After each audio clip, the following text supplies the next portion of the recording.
उस देश के कुर्सी पे अब तो ऐसा ठग है बैठा, जो देश को ऐसे बेच रहा कि नाम पड़ा विक्रेता। ओ चाय बेचते बेचते अब बन गया देश विक्रेता। आया देश विक्रेता, देखो आया देश विक्रेता। नमस्कार, आप देख रहे हैं द जनता लाइव और मैं हूं आपके साथ नलिनी। इस वक्त हम मौजूद हैं लखनऊ के राष्ट्रीय बौद्ध महासम्मेलन में और अंदाज़ा लगाना गलत नहीं होगा, इस शख्सियत को आप पहले भी हमारे चैनल पे देख चुके हैं। जी हाँ, हमारे साथ हैं विशाल गाजीपुरी जी और उनकी धर्मपत्नी सपना बौद्ध जी। जी हाँ, तो दो चार बातें मैं इन दोनों लोगों के बारे में बता दूं कि मिशन से ये लोग जुड़े हुए हैं और आए दिन अलग अलग गीत लेकर आते हैं। कभी अपने गीतों के चलते विवादों में भी घिर जाते हैं, मगर गीत गाते हैं। सर, एक सवाल मैं पूछना चाहूँगी। अभी हाल फिलहाल में 5 अक्टूबर को दीक्षा समारोह हुआ था और अब ऐसा ही दीक्षा समारोह यहाँ हो रहा है। दीक्षा समारोह के बाद से ही प्रतिज्ञाओं को लेके जो है बहुत ज़्यादा विपक्ष जो है गरमाया हुआ है। क्यों गरमाया हुआ है? देखिए, सबसे पहले the Janata live TV channel को मैं धन्यवाद देना चाहूँगा और आप सभी के माध्यम से जितने हमारे साथी देख पा रहे हैं सभी लोगों को विशाल गाजीपुरी की तरफ से नवोदय जय भीम। ये जो माहौल क्रिएट हो रहा है कहीं ना कहीं विपक्षी को और जो हमारा बौद्ध विरासत को जिन लोगों ने छल कपट से तहस नहस किया था, उस चीज़ को हम लोग उसको स्थापित करने में और अपने समाज को जगा करके और बौद्ध धर्म की ओर कोशिश किया जा रहा है कि हम अपने जो धर्म हमारा है, हम अपने जो धर्म को पहचानें। और इस देश की हम लोग मूल निवासी बौद्ध हैं और बौद्धों कोई जाति नहीं होती है, लेकिन ये कुछ चंद चालाकों ने आकर के हमारे देश की लोगों को जिस प्रकार से छल कपट से मार करके और अपना मनवाने का प्रयास किया, यहाँ तक कि हमको ऐसे स्थिति पे लाकर खड़ा कर दिया कि हम लोग कहीं के नहीं रहे। लेकिन वो तो मैं बहुत बहुत धन्यवाद देना चाहूँगा महान सम्राट अशोक जी को और परम पूज्य बाबा साहेब डॉक्टर अम्बेडकर जी को कि आपने धर्म को पहचाने और तथागत गौतम बुद्ध जी के विचारों पर चलने के लिए हम सभी को प्रेरित किए। जब लाखों लोगों के साथ जब परम पूज्य बाबा साहेब धम्म दीक्षा समारोह किए थे, जब धम्म दीक्षा लिए थे तो पूरा देश में क्रांति मच गई थी कि अब तो लग रहा है कि पूरा भारत देश बौद्धमय हो जाएगा। तो जो मनुवादी प्रवृत्ति के जो लोग हैं, जो जिनको तथागत से चिढ़ होती है, जो बाहरी लोग हैं, तो उनके अंदर खलबली मची, जिसकी वजह से वो चीज़ें जो है कि रुक गया वहाँ तक। बाबा साहब जब इस दुनिया से चले गए, हमारे समाज के लोग पुस्तक से स्टडी कर करके महापुरुषों के जो इतिहास रहा उसको पढ़ करके इस चीज़ को उन्होंने तय किया कि हम जब तक हिंदू बनकर रहेंगे तब तक हम इसी प्रकार से प्रताड़ित किए जाएंगे। जिस दिन हम लोग बौद्ध बनेंगे उस दिन हम इस देश का शासक बनेंगे और जब शासक बनेंगे तो इस देश पर राज करेंगे। तो इसलिए ये जो मनवादी प्रवृत्ति के जो लोग हैं, जो मुझे हिंदू बना करके रखना चाहते हैं, और लेकिन जब हक अधिकार की बात आती है, मान सम्मान की बात आती है, तो मुझे शूद्र बनाते हैं, मुझे दलित बनाते हैं। इसलिए उनको दिक्कत हो रही है कि कहीं ना कहीं ये बौद्ध बन जाएगा तो इस देश का शासक बनेगा, क्योंकि पूरा देश बौद्ध में था। हम इस देश के मूल निवासी बौद्ध थे, हम 85% के लोग हैं, उनके अंदर इसलिए खलबली मची हुई है। खलबली मतलब इसलिए मची हुई है कि उन्हें ये लग रहा है कि अगर ये जागरूक हो गए तो ये पिछड़े नहीं रह जाएंगे, फिर तो ये सत्ता ले जाएंगे। सपना जी, आपके बारे में एक खास बात आज हमें देखने को मिली कि आप गर्व से हैं और यहाँ फिर भी आप सम्मिलित होने आई हैं, जो कि बहुत बड़ी बात है। मतलब कहीं ना कहीं दर्शा रहा है कि कोई भी चीज़, कोई भी हौसला नहीं तोड़ सकती। आप सम्मेलन में सम्मिलित होने आई हैं। जी, सबसे पहले सभी दर्शकों को नमो बुद्धाय जय भीम और आपको भी मैडम जी धन्यवाद। और ये जो प्रेरणा है हमारे महापुरुषों से मिलती है, जैसे हमारे महापुरुष में रमाबाई अंबेडकर, आज तो मैं प्रेग्नेंट हूँ, लेकिन उन्होंने तो अपनी 5-5 बच्चों को कुर्बानी की है, उनके सामने उनके गोद में दम तोड़े। तो अभी तो हम लोग फ़िलहाल ठीक है, कोई प्रॉब्लम नहीं है। तो कहीं ना कहीं ये प्रेरणा हमारे महापुरुषों से मिली है। तो मुझे लगता है कि बाबा साहेब ने हमारे लिए इतना कुछ किया, तो क्या हम इतना भी नहीं कर सकते हैं? मैम, क्योंकि आप अपने गीत के लिए बहुत ज़्यादा जाने जाते हैं, आप दोनों लोग लाइमलाइट में अक्सर रहते हैं और कई बार जो है गीत की वजह से विवादों में आते हैं, जैसा कि मैंने शुरुआत में ही कहा। कोई नई खास पेशकश हमारे दर्शकों के लिए आप दोनों की तरफ से अगर कुछ सुना सकें तो?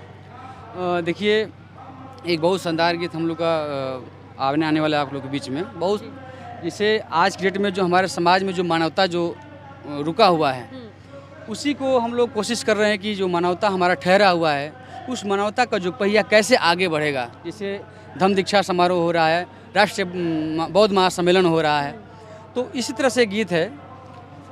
जिस तरह से हम लोग आज़ादी मनाए थे पिछले इसी वर्ष 15 अगस्त को, लेकिन हम लोग आज़ाद नहीं हैं जहाँ तक देखा जाए।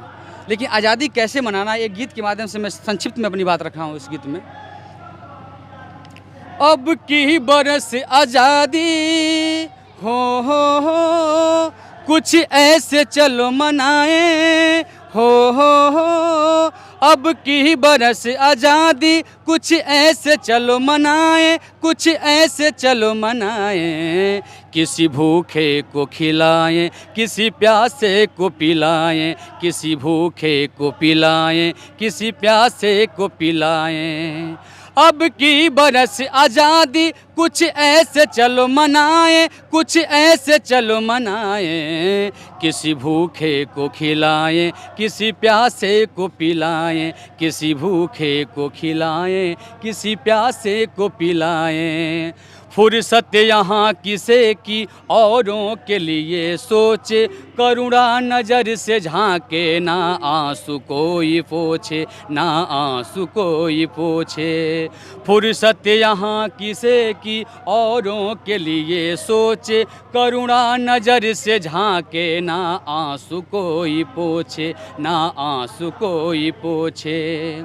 नफरत की आंधियों से अपना वतन बचाएं हो ठहरी हुई मानवता का पहिया चलो हिलाएं हो ठहरी हुई मानवता का पहिया चलो हिलाएं। किसी भूखे को खिलाएं, किसी प्यासे को पिलाएं, किसी भूखे को खिलाएं, किसी प्यासे को पिलाएं। ये देश है हमारा सब अपने देशवासी, फिर क्यों कोई बिहारी, फिर क्यों कोई मद्रासी, फिर क्यों कोई मद्रासी। नफरत की आंधियों से अपना वतन बचाएं हो नफरत की आंधियों से अपना वतन बचाएं। किसी भूखे को खिलाएं, किसी प्यासे को पिलाएं, किसी भूखे को खिलाएं, किसी प्यासे को पिलाएं। बहुत ही शानदार पेशकश थी सर आपकी। मैं मैम से भी गुजारिश करना चाहूँगी कि 3-4 लाइनें, ज़्यादा नहीं, क्योंकि आप इस हालत में हैं, तो हमारे दर्शकों को आपकी आवाज़ में। मेरा भी एक बहुत ही अच्छा गाना आया था कि चल के बौद्ध गया में बौद्ध धर्म स्वीकार कर लो जी, तो मैं वही सुनाऊंगी कि ज्ञान की ज्योति जला के हो, ज्ञान की ज्योति जला के मन उजियार कर लो जी, ज्ञान की ज्योति जला के मन उजियार कर लो जी। चल के सारनाथ में बौद्ध धर्म, चल के सारनाथ में बौद्ध धर्म स्वीकार कर लो जी, चल के बोध गया में बौद्ध धर्म स्वीकार कर लो जी। बस। बहुत खूब, हमारे दर्शकों ने बहुत एंजॉय किया होगा ये।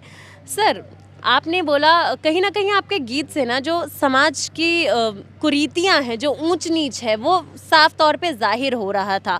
आपने उसमें एक शब्द यूज़ किया वतन का। बाबा साहब भी हमारे वतन को, यानी कि जब भारत की बात करते हैं, बौद्धमयी भारत के रूप में देखते थे। बौद्ध से उनका मतलब ये नहीं था कि हिंदुओं से उन्हें दरकिनार करना है या उन्हें मुसलमानों से दरकिनार करना है। उनका मतलब बस इतना था कि हम मनुवादी सोच से बाहर निकलें और साथ में अंधविश्वास से बाहर निकलें। आज 5 अक्टूबर को हमने एक जन सैलाब दिल्ली में देखा, आज लखनऊ में देख रहे हैं। पहले सिर्फ दीक्षा मुंबई में या नागपुर में ली जाती थी, अब हम देश के अलग अलग राज्यों में देख रहे हैं। क्या लगता है वो जो बौद्धमयी भारत का सपना था, हम उसके आसपास भी पहुंच रहे हैं?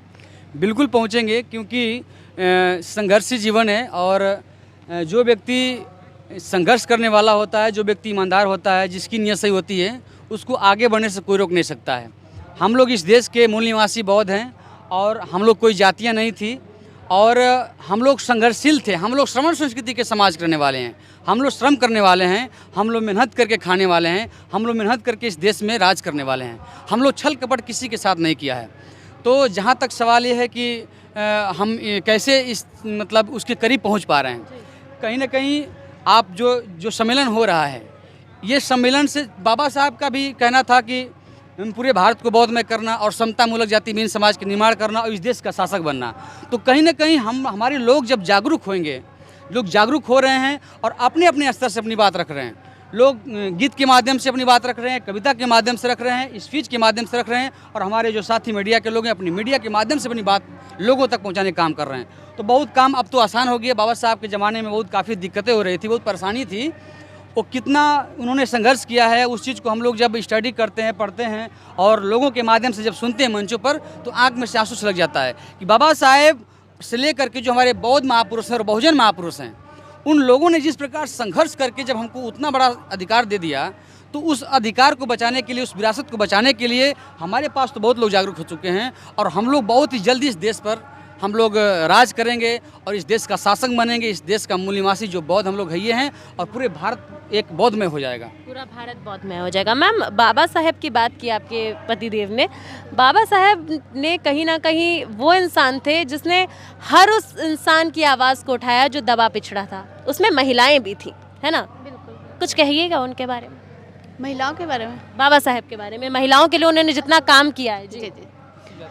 बाबा साहेब, पहली बात तो ये है कि बाबा साहेब किसी जाति विशेष के लिए नहीं काम किए हैं और हमारे जो समाज, जो बहुजन समाज है, उनके लिए तो काम किए हैं, लेकिन जो अदर लोग हैं, जो महिलाएं हैं, जो बाबा साहेब को कहती हैं कि बाबा साहेब ने हमारे लिए क्या किया, उनको शायद ये भी नहीं पता कि बाबा साहेब अगर नहीं होते तो भले हम उच्च कास्ट के हैं या कुछ भी हैं, हमें भी घर से बाहर निकलने का अधिकार नहीं होता। तो ये जो हमारी महिलाएं, चाहे किसी भी बिरादरी का हो, चाहे किसी भी धर्म का हो, जो भी आज हम नौकरी कर रहे हैं, एसपीडीएम जो भी बन रहे हैं, ये बाबा साहेब की देन है।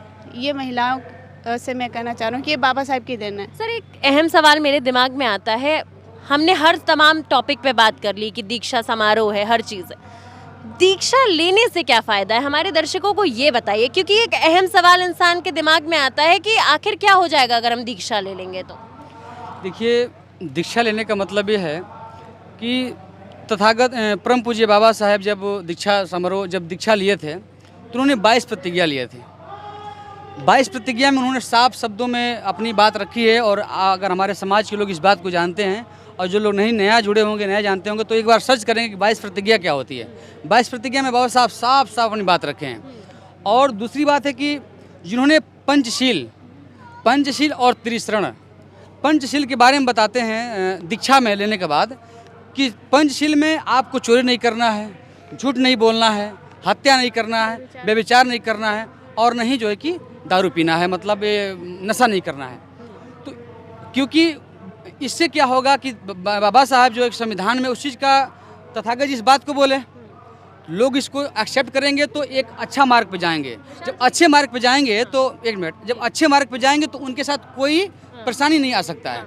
बाबा साहब उसी को उन्होंने क्या किया, संविधान में रख दिए कि अगर तुम चोरी करोगे तो तुम्हारे साथ ऐसा हो सकता है, अगर तुम झूठ बोलोगे तुम्हारे साथ ऐसा हो सकता है, तुम जो है कि अगर चोरी करोगे तुम्हारे साथ ऐसा हो सकता है। उन आर्टिकल बना करके उन लोगों को एक ऐसा मार्ग दिए कि हमारे इस देश के लोग अगर जिस दिन धम्म दीक्षा ले लेंगे उस दिन संविधान को समझेंगे, जिस दिन संविधान को समझेंगे उस दिन उनके साथ कोई आपत्तिजनक शब्द नहीं हो सकता है, कोई उनको दबा नहीं सकता है, कोई उनके हक अधिकार को छीन नहीं सकता है। विशाल जी, आपने संविधान की बात कही, आपका एक गाना था, एक गीत था जो बहुत ज़्यादा फेमस हुआ था, विक्रेता जी, वो हमारे दर्शकों को सुनाइएगा। वो तो जब आप लोग आते हैं हमारे साथ और जब भी हमको आपके चैनल से बोलने का मौका मिलता है तो उस गीत का जिक्र होता है, क्योंकि मैं आप के चैनल को धन्यवाद देना चाहूँगा कि साथियों, the Janata live TV channel को आप लोग इतना सब्सक्राइब करें कि आज बहुजनों की आवाज़ को पूरा देश दुनिया में पहुँचाने का काम होता है।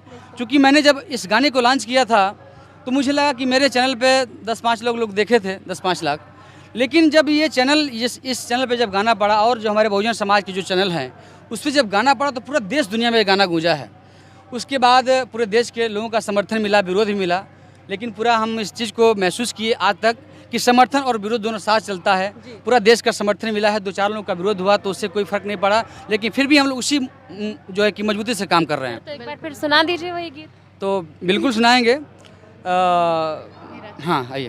हाँ, जरूर। जब भारत अपना बिखरा था तब चंद्रगुप्त ने अखंड किया, फिर अपनी कलम के दम पे उसे भीमराव ने बुलंद किया।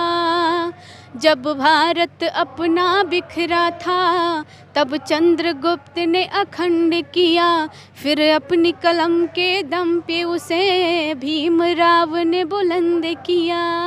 उस देश के कुर्सी पे अब तो ऐसा ठग है बैठा, उस देश के कुर्सी पे अब तो ऐसा ठग है बैठा, जो देश को ऐसे बेच रहा कि नाम पड़ा विक्रेता। ओ चाय बेचते बेचते अब बन गया देश विक्रेता। आया देश विक्रेता देखो, आया देश विक्रेता, आया देश विक्रेता देखो, आया देश विक्रेता। बहुत बहुत शुक्रिया विशाल जी, सपना जी आपका हमारे चैनल पे इंटरव्यू देने के लिए, धन्यवाद।